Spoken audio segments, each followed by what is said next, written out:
That's right. In a continuation of our Veterans Day special this week, we have a favorite guest here who was on back during the Wall, when the Wall was here, Marion Sturkey. He's written several books. One of his probably most famous is Bonnie Sue, a Marine Corps helicopter squadron in Vietnam. We talked a lot about that when he was here the last time. And today we're going to be talking about Veterans Day, what it means. Did you know that this is the 236th birthday of the Marines? And I think it's very interesting, Marion. You were telling me why their birthday is on the 10th of November. And why is that? Well, Ed, I will answer that, but first, thank you for having me back here. And the Marines' birthday is on the 10th of November because back in 1775, the Continental Congress, before we had a United States Congress, the Continental Congress established the Continental Marines. So that's our birthday, and we celebrate it, but we'd like to say that our birthday is on the 10th, and in case someone celebrates a little bit too much, the United States Congress has given us a holiday the next day to recuperate. November 11th, Veterans Day. Actually, it's Veterans Day, but we like to say that Congress has given us a special day. Well, you know, I guess that makes the Marines extra special, doesn't it? Well, they are to me, but I'm proud of, incidentally, I've got a son-in-law in the Air Force. He's a good man, and he's a great asset to the Air Force. He's been in Iraq, he's been in Afghanistan, and he is over in the Middle East right now. So on Veterans Day, I'm going to be thinking about him as well as some other family members who are serving or have served in the military. Absolutely. And Marion, you know, one of the things I want to say to you today is thank you for your service and all that you've done for this country, because you know what, without our veterans, without our active military people, we might not be able to be here talking on the radio today. Well, we would not be able to be talking here, Ann, but I haven't done much of anything. I've just tried to do what I was paid to do and what I thought was right and what the country asked me to do. But military service is something that's invisible to a lot of people, and I understand that. We were talking before we went on the air about driving by a store every day, and it becomes invisible if you don't see it. Well, the military is like that to a lot of people. If they are not personally associated with the military and they don't have anybody in their family who's in the military, it's something that almost doesn't exist. It's foreign to them, and I understand that. Absolutely. And you know, we don't understand what our troops go through when they are in combat. Yesterday we had Garrett Culberson, who had been in Iraq with the Bravo Company from right here in Hodges, and he was telling us about the heat and the 130 degrees and, you know, stuff like that you just can't even imagine. And wearing a pack that, let's see, what did he tell us? He weighs 150 pounds, but with the pack he weighed 230 with all his gear and everything. The fact that you had to have gloves on to be able to handle your weapon because it was too hot to touch once you've been outside. Things like that you just don't even think about. Well, you're right, and in my time in the military, I had it relatively easy. I was primarily a helicopter pilot during Vietnam. During the Vietnam era, and although I spent a lot of time with the infantry, usually I had a fairly safe place to lay my head at night. I never slept in the rain. I slept in the helicopter a lot, but I never went 3 or 4 weeks without taking a bath. Sleeping in the foxhole they talk about, right? Well, we like to call them fighting holes, but fighting holes, right. Okay. But if you're in since you were talking about Iraq, if you're in an environment that's tropical or at least hot and humid, imagine going and being in the sand or being in the dirt for several weeks without taking a bath in 100-degree heat. And if you're in the infantry, that's part of the game. That's right, and those are things that we can't even imagine. One of the things Garrett was talking about was the grit, that you couldn't eat anything without sand. Grit was part of it, and part of the joy of coming home was having food that didn't have grit in it. I would agree with that. During my time, there were some areas of Vietnam where you did not have that, but if you got into coastal areas, it was a fine sand. It wasn't really sand. It was finer than that. And it was in everything. It was in your stomach, all over you. It was in what you ate. It was on everything you touched. So he's right. And you know, another thing we don't think about are the what comes in those packs of what are they called? We were talking about that. MREs. Yes, and a little toilet tissue. Now, who would have thought you don't take a roll of toilet paper in with you into the bush there, do you? Well, if you do, you would run through it in a day or two. And everybody would want it. But they would. But the thing is, you talked about him having to carry all this stuff on his back. There are 101 things you need to carry, but I don't care if it's even toilet tissue. It takes up space and it takes up weight. And if you're going to be carrying it around for 3 or 4 weeks, you're very conscious of what things weigh. Yeah. So you're not going to waste a couple of pounds carrying around a bunch of toilet paper, even if you had the space. So in the old sea rations, which I'm more familiar with, it had a lot of goodies in it. I was talking to your husband about the hardtack, the old, we call it a cookie or a cake. Right. You always had one of those, but you always had a little small thing of toilet tissue. But it was meant to last you just for several hours. Wow. Unbelievable. You were talking about some of the things you ate. What was it, beans and ham or something? Or what were you talking about, some of these things? I'm not going to give you the name that Jeff and I used, but it was, the civil name was ham and lima beans. We had a more... That sounds like a great thing to have out if they're in the jungle. It usually was not your favorite. I liked turkey loaf. That was my favorite. Turkey loaf? Right. And you say you had some type of meatloaf or something? We had a meatloaf. We had turkey loaf. Or was it mystery meat? I don't really know what it was. It was supposed to be meatloaf. Right. But some of the packs came with a little can of fruit cocktail, and that was the one everybody wanted, because if you didn't eat it, it was great trading material. Everybody wanted fruit cocktail. You know, these are the things that I think as everyday people right here, you know, at home, we don't think about these things. We may think about, God, we wish we had more money to go out and buy a big steak or something like that, but we don't think about the fact that you had to be satisfied with beans, lima beans, and ham. Well, and I never went hungry. Now, there were some times when I didn't get a meal for 12 hours or so. But I was never really hungry. It wasn't always what I wanted to eat, but it was somewhat on the primitive side. Primitive side. Okay, that's a good way to describe it. Well, other things about when you were in Vietnam, as you think about where we are today. You know, our guys have been over there in Iraq for going on 10 years. They're going to be coming home the end of this year. Personally, how do you feel about the fact that we're just pulling out at the end of the year? I've got some real strong feelings on that end. I'm going to refer back to someone that was a lot smarter than me. Back during the wars between the Greeks, before the Romans came around, back to the Greeks and the Spartans, there was a very smart guy, Homer. And he wrote what's generally considered to be a masterpiece. If you're anybody, you have to read the Iliad. If you go to college, you have to read that. But I don't recall which character is speaking, but there's a statement in there. And the man is an infantry commander. And he says, our business in the field of fight is not to question, but to fight. And here in America today, we have that same system. The decision to use military force or not use it is not made by the military, it's made by civilian authority.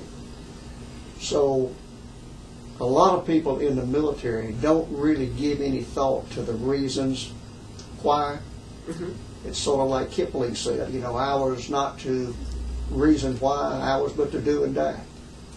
It may seem sort of foreign to somebody who's never been in the military, but you don't give any thought to something that you're not going to have any say-so in. If you're told to go, you go. If you're told to fight, you fight. But you don't really say, well, now, was this a good idea? Or what could we have done differently? You do what you're told to do, and that's it. But what about the fact of coming home? pulling out? The decision to do that, I've got some feelings about that, which I'd rather keep to myself. Okay. But everybody wants to come home. Absolutely. I don't. If somebody says, "Oh no, I wanted to stay," wherever, whether that was World War I or whatever, I don't know anybody that doesn't want to come home. Oh, sure, absolutely. I think one of the things that is very interesting, though, is, Marion, is that in Congress, in the Senate, in all the offices, we don't have people with military background today like we did 20 years ago. That's correct. Back in World War II, over 50% of Congress, of the members of Congress, had served in the military. And I recently heard it 8% is the last figure I heard. I'm not sure that's correct. Right. But if you just look at just your own South Carolina representation, you can see that you don't have many people in Congress who have military experience. Do you think that made a difference? Well, you know, do you think it was a good idea that people that were our leaders had some military training? I don't think it's absolutely necessary. You need a lot of input from people who have had the experience. I don't know of any football coach who's never played football. I don't know of any swimming coach who doesn't know how to swim. Sure. So I think that does make a difference. Well, we are here with Marion Sturkey. When we come back, we're going to be talking about some more issues, things going on. Veterans Day is Friday, and we wanted to talk more about some of the things that have gone on and some of the things that are going on. And we may even get into some of the monuments that are right here in our area that are tributes to our fallen. Hey, I'm Ann Eller. We're going to hear a word from our sponsors. We'll be right back. If you'd like to give us a call, call us 229-7984. That's 229-7984. That's right. We are here with Marion Sturkey here today. He is retired from the military, retired Marine Corps. He's written several books, and he... I got to say, you got to enjoy history, and you know, part of your passion is for people to know about what Veterans Day is about, because I think you're right. A lot of people just go, "Oh, Veterans Day, must be something to do with veterans." One of the things that impresses me about Veterans Day today is how many businesses and places are coming on board with doing something special for our veterans. It certainly is a different time than when you came home from Vietnam. And I think you're right. The military is more visible today because the military has decided they want to be visible in public. They want to get involved in civil affairs. They want to get involved in community affairs, and they have become more visible. They are the public and schools and businesses are more receptive to military people coming on their premises in uniform now than they were 45 years ago. Sure. And of course, we see so many great homecomings, shall we say, when somebody comes home from the military. I think there was one that was on a football field over the weekend that they were playing, where the guy came in and they had his fiancée and 2 children standing on the football field, and he came right onto the field and totally surprised them. I mean, you see things like this now where you didn't see those type of things. You're correct. There's a lot of that on TV. The motive may not be quite as pure as we would like it to be. It's done because ratings drive everything, and people Sure. like to see that type of thing. But whatever the reason, it's being done a lot more than it was in the past. Absolutely, and I think that is, I think that's important. But as we're looking at Veterans Day coming up, what can you tell us about it's the 11th hour of the 11th day. What made that important for it to be called Armistice Day, I guess, originally, and now, of course, it's Veterans Day? It was Armistice Day originally, and World War, what we now call World War I, at the time was called. We didn't know there was going to be another one, so it was called the World War, or the Great War, or the War to End All War. And 7 million combatants died in that conflict, which was primarily centered around Europe. It was the first time that poison gas had been used in warfare. It was the first time that aircraft had been used in warfare, and it was truly a world war with every country being involved in one way or another. So on 11 November 1918, when the armistice was signed, the whole world breathed a sigh of relief. It was the end of the war, and we would never have another one, or at least that was the thinking at the time. And it was called Armistice Day. In Canada, they called it Remembrance Day. But at the time, it was not a holiday, but people closed down businesses. It was a day for picnics and barbecue in celebration of the end of the Great War. At least that's the way it started. Sure. But then it changed over time. It did. In 1926, Congress passed a resolution. It wasn't a law, but it was a resolution at that time, and everyone was requested to stop business on that day and fly the American flag. In 1938, it became a federal holiday, but at the time it was Armistice Day, and it was a day to celebrate the end of the Great War. But of course, in the next decade, we had World War II, and in the decade after that, the war in Korea. So after that, Congress passed a law, and they established a national holiday, Veterans Day, because they couldn't call it Armistice Day anymore. Well, you know what's interesting is that you were in 1938, Armistice Day, to honor veterans of the Great War, a day dedicated to the cause of world peace. Yeah. And here we are today, still fighting wars. Well, I'm not a great biblical scholar, but you know what the Bible says, that there will always be wars and rumors of wars. Well, I guess you're right. So as we move forward from that, we had the Korean War, and then what happened with President Eisenhower decided that this should be a whole big celebration every year, a remembrance. That's correct. It became Veterans Day, and technically it's a day to honor those, both living and dead, who have served in the armed forces during times of war. The public generally does not make that distinction, but technically it's a day to honor those, both living and dead, who served in time of war. Yeah, I think the words are really, the proclamation stated, "Let us solemnly remember the sacrifices of all those who fought so valiantly on the seas, in the air, and on foreign shores to preserve our heritage of freedom, and let us reconsecrate ourselves to the task of promoting and enduring peace, so that their efforts shall not have been in vain." I think that is great sentiment. I think so too. I only wish that we could stop it, don't you? If you have a magic wand, a lot of people would be very receptive to that. But I don't think there's going to be one. There's some very good people in this world, but there's some very evil people in this world also. And there are some who are always going to try to take advantage of others who are considered to be weaker, or others who have what they do not have. Well, what do you think? One of the big things about the United States, though, as we look at other places that are involved in wars and everything, is, well, we go to war to defend others that cannot defend themselves. We do. And we were talking before we went on the air, and I mentioned that retired Army General Colin Powell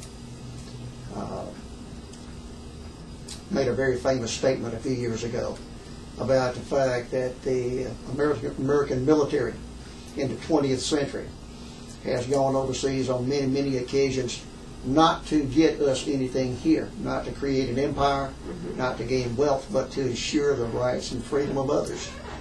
And in his statement, he also said that all we asked in return was just enough land to bury those who died in the process.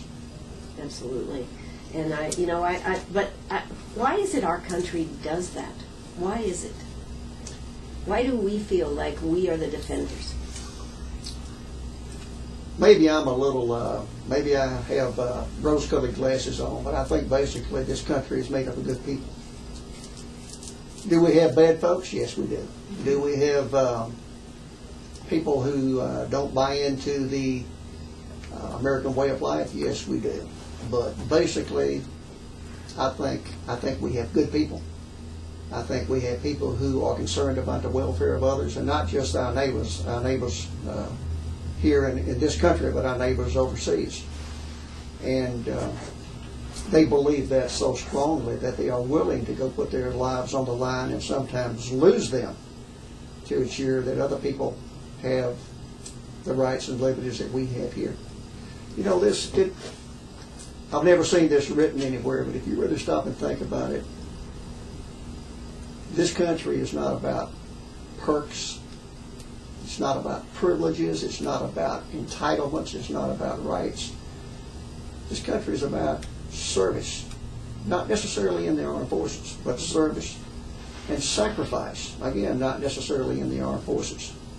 The liberties we have are not free. They're not just handed to you on a platter. There are some great responsibilities entailed, and I think we've got some good people who are willing to step up and take on those responsibilities. I believe in the goodness of mankind. I hope that belief is not totally misplaced. I hope you're right too, Marion Sturkey. We are here, as I said, with Marion Sturkey. We are going to hear what's left of South Carolina news and a word from our sponsors. Don't you go away. We'll be right back. And hey, if you've got a question for Marion, give us a call, 229-7984. That's 229-7984.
Oh, that's right. We are back here. We are talking to Marion Sturkey today, having a good time. He just got back from Norfolk, where he was the guest speaker up there for the Marine Corps Ball up there. 236 years of the Marines, and what a very important part of our history and of protecting America. So we're going to talk some more just in just a second. Did want to tell you, hey, if you have gold to sell, this is your golden opportunity. Just checked the price of gold, just made it over $1,800 again.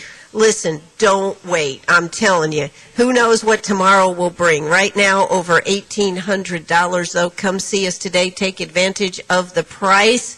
This has not been there for about a month or so. So this is your time to sell, and sell here at Sharp Facets Gallery right here on the 72 bypass. And we're doing a very big special here at Sharp Facets Gallery for any veteran who is veteran or active duty military. On Friday, Veterans Day, we are going to be giving an extra 11% off all purchases. How about that, Marion? Sounds pretty good. Sounds good to me. I'm not much into jewelry, but I see a couple of ladies out there looking. I know women and jewelry go together. Absolutely. You know, diamonds are a girl's best friend, I understand. Yes, they are, because they're always there. Those rocks won't fade. To quote a quote from Marilyn Monroe there. All right. Well, we are here at Sharp Facets Gallery, 11 additional % off. It's just a little token of our thank you to all our veterans for doing their job out there protecting us. And you know what amazes me is so many guys look at it, and gals too, I was just doing my job. I think they're doing more than their job, Marion, because they don't have to sign up for that job today. No, they don't have to sign up, but being realistic, the financial compensation is greater today, but it's not a job. It has to be a calling, and it takes a very special type of person. But we've got people who are willing to step forward and do that. Yeah, but that's what I mean. I mean, it's more than a job. When you go overseas and spend 6 months or a year of your life in the sands and everything, like we were just talking about with Garrett Culberson the other day, it certainly makes a difference. But we're talking about Veterans Day. We're talking with Marion Sturkey here today. And one of the things that Marion has written, he's written several books. Bonnie Sue was perhaps his most famous book. You gave Jeff a book. I read some of that. What was the name of that book? And I don't remember which one I gave him. I probably gave him Murphy's Laws of Combat. Right, Murphy's Laws of Combat. That is a good one. That has a lot of similarities to business that you can apply. But you're in the process of writing this book. Is this correct, about the monuments of South Carolina? Yes, military monuments and memorials statewide. Yes, but there are quite a few right here in Greenwood, and I think, like we were talking about, you have a tendency to drive by these things and you never really think much about them. But I thought with Veterans Day being here this Friday, maybe it would be a good time to talk about some of these and the history of them with our listeners, so that they can go out and check out these monuments and know what they stand for and why they're there. Well, I think so too, and I'll be glad to do that. Just a little information. Back 3,000 years ago, at least that far back, military commanders originally started building great monuments to celebrate or to commemorate or mark their battlefield victories. But over the years, that has changed a little bit, and government has primarily taken on this task. But today, you don't see monuments really to commemorate great victories. You see monuments to honor those who served, and also to honor those who died. Absolutely. And we have, do you think we have a lot more monuments than what a area such as Greenwood would have? It seems to me, looking through this, they are quite plentiful. They are, and as you said, a lot of them tend to be out of sight and out of mind, but of course a lot of them are in remote places too. There's a cemetery up near the Greenwood Airport that has a lot of people, or a lot of people who served during the American Civil War are buried there. It's out in the woods, and there's a small memorial there. But the average person would never in their lifetime go anywhere near that. Sure. So let's talk about some of these now. Though there are, which would be some of the favorites that you'd like to talk about, Marion? And I don't know that favorites is the right word. We can talk about several. Probably the largest, physically largest, without question, is the big Confederate memorial on the courthouse grounds. One of the other noteworthy memorials, they're all noteworthy, but right in downtown Greenwood, right on the west side of Main Street, you have a big memorial that honors those and lists the names of those who died in World War I, World War II, Korea, and Vietnam. It also serves as a base for a large flagpole right in downtown Greenwood. In fact, I believe that's where the ceremony is going to be on Friday, right there at that monument. That's correct. So, and there have been a number of ceremonies at that location. Sure. And you know, why you think we build monuments to remember those that have gone, but also it puts us in the fact of how many wars and how many conflicts and this type of thing have really taken place, and the amount of life that we lose here is tremendous. It is. Let me kind of diverge a little bit because my background is the Marine Corps. In February of 1945, in the closing years of that war, over in the Pacific, there was a small island named Iwo Jima, and it was part of the Tokyo, they call it prefecture. This was Japanese home ground. And there were two Japanese airfields on Iwo Jima. The Japanese radar was on Iwo Jima. And the American military decided that that island needed to be taken to so that we could continue our bombing raids on Japan and to give us a closer jumping-off place. The Japanese had about 2.5 years to fortify the island. And Iwo Jima is a sulfuric, barren island. There's an extinct volcano on there, but nobody lived there before the Japanese military came. And they fortified the island. They had 22,000 troops there. There were no barracks. There were no buildings. There was nothing above ground. Everything was underground. Wow. The Japanese used mining engineers and slave labor, and they dug 14 miles of tunnels to connect hospitals, barracks, living quarters, and fighting positions. The battle that would come, this was the only battle in World War II where the Americans suffered more casualties than the Japanese did. The old saying is the Japanese weren't on Iwo Jima, they were in Iwo Jima. But in any event, after a lot of naval shelling and aerial bombardment, the Marines, it was a Marine Corps show.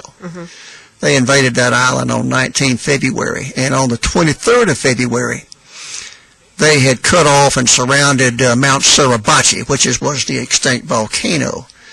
And the raising of the American flag on the top of that mountain produced a photograph by a AP photographer named Joe Rosenthal.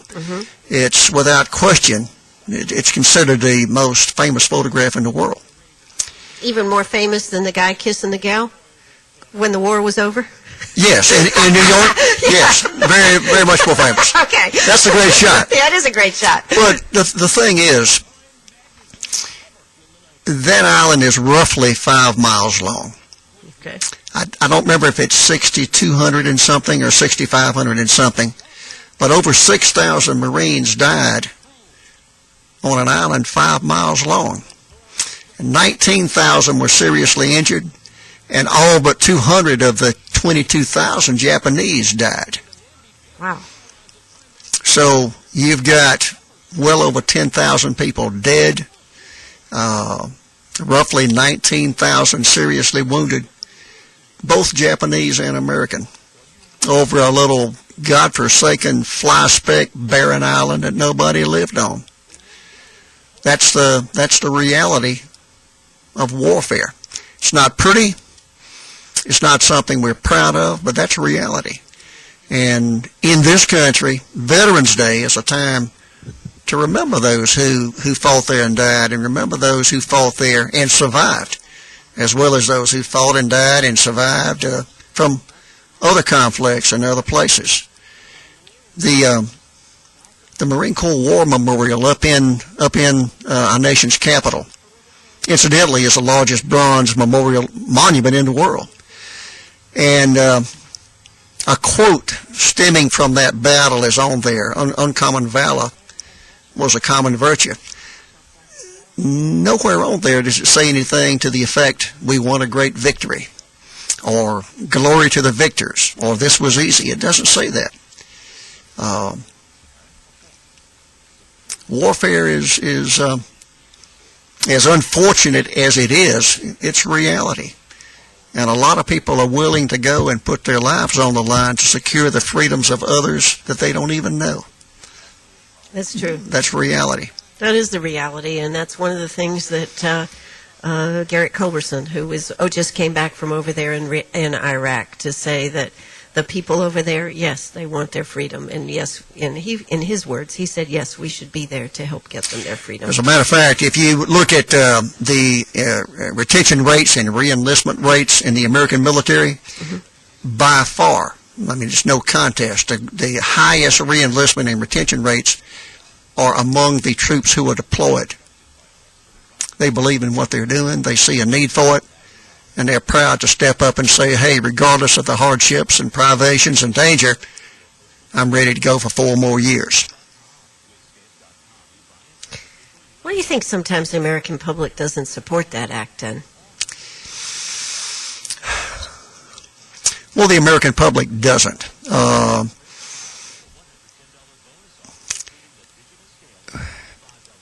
It's not unique just to this country. No, I'm sure. Countries get tired of warfare, and especially in the modern age when you can get news in newspapers, live from the front.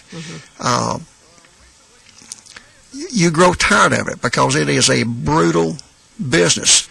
One of the most famous military commanders, he's not very much loved in this area of the country, was General William T. Sherman, the great Northern commander.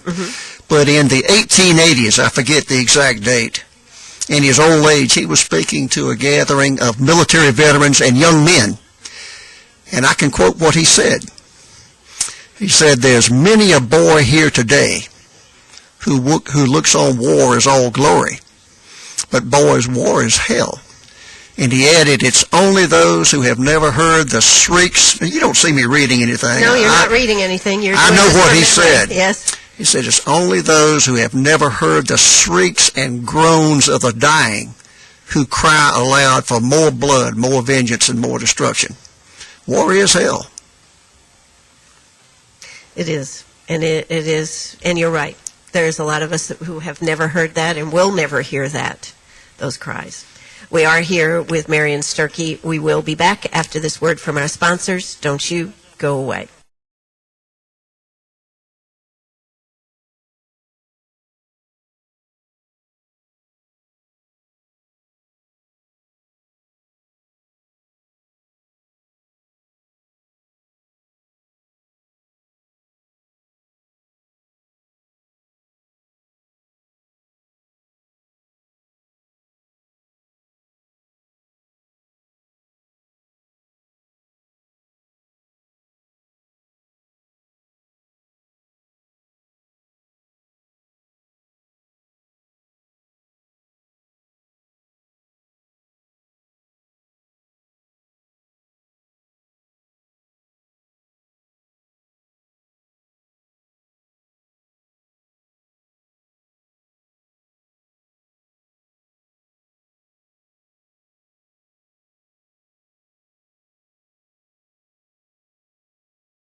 Oh, that's right. We are back here at Sharp Facets Gallery.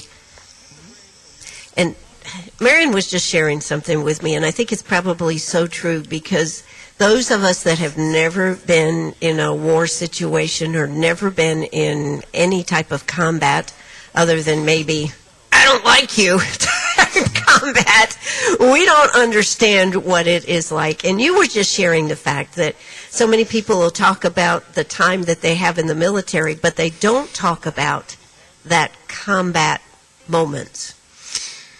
And that's correct. And I think if you think about it, you'll find out that's true. Now, there are many people who serve in the military in what's commonly called rear echelon roles and serve with distinction. And they're very necessary. They may be in the logistics supply chain. They may be in some administrative jobs. They may be a mechanic. They may be a cook. They may guard prisoners. They may deal with civil affairs. Mm-hmm. And those are necessary functions in a military organization.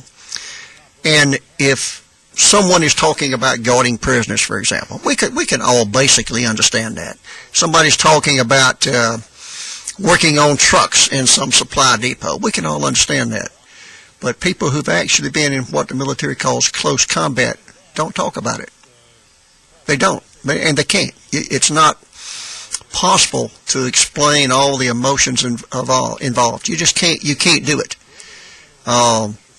I think a lot of us don't understand that. Being a woman, we always think that everybody wants to talk about these things. I mean, that's just the way women are bent. Let's talk about it, right? And that doesn't work.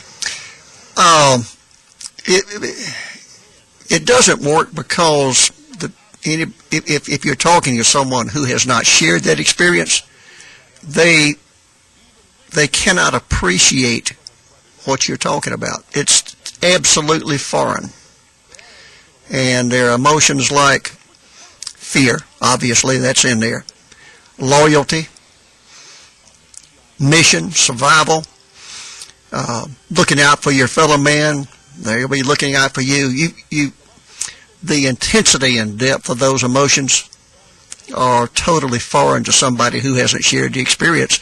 So people who've had the experience just don't talk about it because they really can't.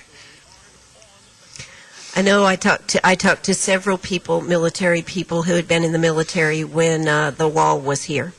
And one of the things that one of the guys said to me that was most difficult for him was to have a friend who died and to have to get up the next morning and go out and protect somebody else, a buddy, protect each other, to be out there. And he said for years it just really bothered him because you just got up and you just did. And that is something that I think most human beings that have never had that don't understand that. And that, of course, was during Vietnam that he was talking about. And that's a very hard thing, and something that, and I guess that's why we have so many that come back and have a lot of emotional issues to deal with when they come back. There was an old expression in my era. If you were serving in Vietnam, there was an expression, well, I'm going to go back to the world. And it's like going back to a totally different planet. And as a matter of fact, when you're in a combat situation, what's going on in the United States or Germany or South Africa,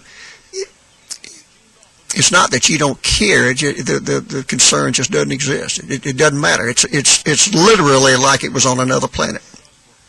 Yeah, you're looking at survival, right? That's the one and only mission that you have. You're looking at survival, but you're looking at a number of other factors also. Sure. But they have nothing to do with what's going on back in the United States. What do you think about the communication that military people have with family and everything? Do you think that makes it more difficult for them, or do you think that's a good thing? We have Skype, we have email, we have all these ways to communicate today. I think it's a good thing, and I can't tell you what it means because I did not have that personally. I can tell you, I mentioned early on, my son-in-law, who's a good guy. He is in, let's just say, the Middle East and leave it like that, at that right now. But he has a Skype capability where he can, on the computer, he can sit in front of the computer, and my daughter back here in the United States and my granddaughter can see his face, and they can in real time, and he can talk to them, and they can talk to him, and he can see them also. Of course, naturally, that type of technology hadn't even been thought of in my era. But he also has cell phone capability. Excuse me, not cell phone, email capability, and we didn't have that either. So I'm not really. I don't have the ability to tell you whether that's good or bad because I haven't been in that situation. But I just sometimes wonder if it is, shall we say, maybe a harder or a distraction. You want to be able to, particularly if you're a guy, you want to be helping your wife back home deal with this, deal with that, and of course you can't because you're there doing that. Yeah. Well, if you're in an actual combat situation, you don't have that talking to somebody 8,000 miles away. I mean, you don't even think about it. You have to be in a support activity, an administrative activity, and in case of my son-in-law, he supervises 3 groups that put bombs and missiles on F-16. So he's back at a base where he can do that type of thing. But if you're an infantryman, and it hasn't changed since the days of the Roman legions, if you're an infantryman out there where the rubber meets the road, talking to somebody back home, you don't even think about it. Okay. It's just not something you contemplate. You don't sit around saying, I wish I could talk to somebody, or I wish I could write a letter. You've got other concerns, and it's literally like back home is in another world. You don't even think about it. Marion Sturkey, it is always nice to have you come and talk to us. Veterans Day is Friday, and we're going to come up here, and I'm going to have to give station ID, and then we're going to finish up here. You are listening to WLMA right here in Greenwood, South Carolina. I am here today with Marion Sturkey. Marion, I know you're a very passionate man, and is there something you would like to say out there to our veterans that are sitting here listening today?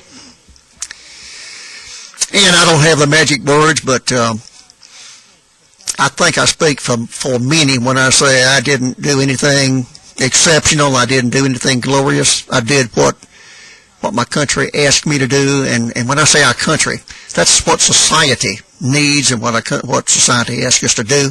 And I'm proud of that, and I'm proud of the people I was with. And I felt that in our time we did what needed to be done, but when you take off the uniform, the obligation to do what you can do for society doesn't stop. That's true. The world is still out there, and in many, many different ways. I think, what's the biblical phrase? To each according to his talents, do what you can do. Marion Sturkey, thanks so much for being here with us on Coming Up with Veterans Day. It's been a real honor to interview you again. And again, I want to thank you for your service to our country and your continued service. Well, thank you for having me. All righty. This is WLMA right here in Greenwood, South Carolina. Bye-bye, everybody.